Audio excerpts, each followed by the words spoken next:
ஓர் ஊரில் விறகு வெட்டி ஒருவன் இருந்தான்.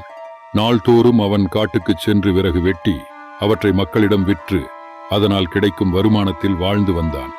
இதில் அவனுக்கு குறைந்த வருமானமே கிடைத்தது. என்றாலும் மன நிம்மதியோடு வாழ்ந்து வந்தான்.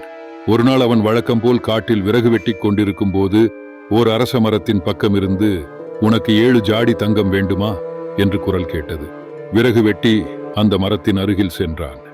"நான் இந்த மரத்தில் வசிக்கும் அரக்கன். இந்த அரச மரத்தின் கீழே 7 ஜாடி நிறைய தங்கம் இருக்கிறது. உனக்கு தேவையானால் தோண்டி எடுத்துக்கொள்" என்றது அந்த குரல்.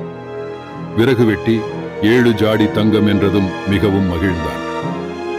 அவசரமாக அந்த மரத்தின் கீழே பள்ளம் தோண்டினான். அரக்கன் சொன்னது போலவே பூமிக்குள் 7 ஜாடிகள் இருந்தன. விறகு வெட்டி எல்லா ஜாடிகளையும் திறந்து பார்த்தான். அவற்றின் உள்ளே தங்கம் இருந்தது. ஆனால் ஒரே ஒரு ஜாடியில் மட்டும் பாதி அளவுதான் தங்கம் இருந்தது. பாதிதானே குறைகிறது, இதை எப்படியும் நாம் நிரப்பிவிடலாம் என்று எண்ணி 7 ஜாடிகளையும் தனது வீட்டுக்கு கொண்டு வந்தான் விறகு வெட்டி. வீட்டுக்கு வந்ததும் ஏற்கனவே தன்னிடம் இருந்த தங்க நகைகளை பாதி அளவு இருந்த ஜாடியில் போட்டான். பிறகு ஜாடி நிறைய தங்கம் சேர்க்க வேண்டும் என்பதற்காக முன்பை விட கடினமாக உழைத்து பணம் சம்பாதித்தான். அதனை தங்கமாக்கி அந்த ஜாடிக்குள் போட்டான். அவன் எவ்வளவு தங்கத்தை ஜாடியில் போட்டாலும் ஜாடி நிரம்பவே இல்லை. விறகு வெட்டியும் விடவில்லை. எப்படியாவது அந்த ஜாடி நிரம்ப தங்கத்தை சேர்த்து விட வேண்டும் என்று இரவு பகலாக உழைத்தான்.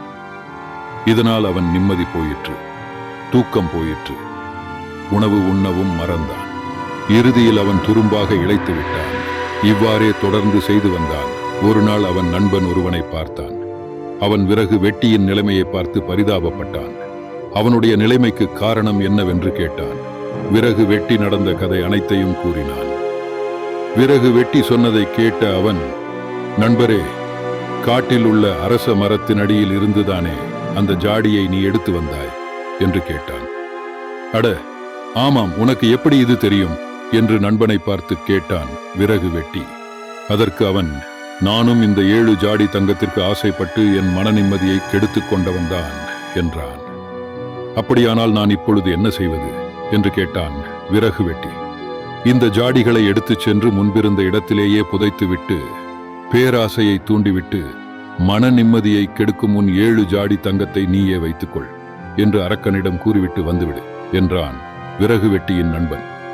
விறகு வெட்டியும் மறுநாள் தன் நண்பன் கூறியபடியே 7 ஜாடிகளையும் எடுத்துச் சென்று அரச மரத்தடியில் புதைத்து விட்டு, நண்பன் தன்னிடம் கூறியபடியே அரக்கனிடம் கூறிவிட்டு தன் வீட்டிற்கு வந்தான்.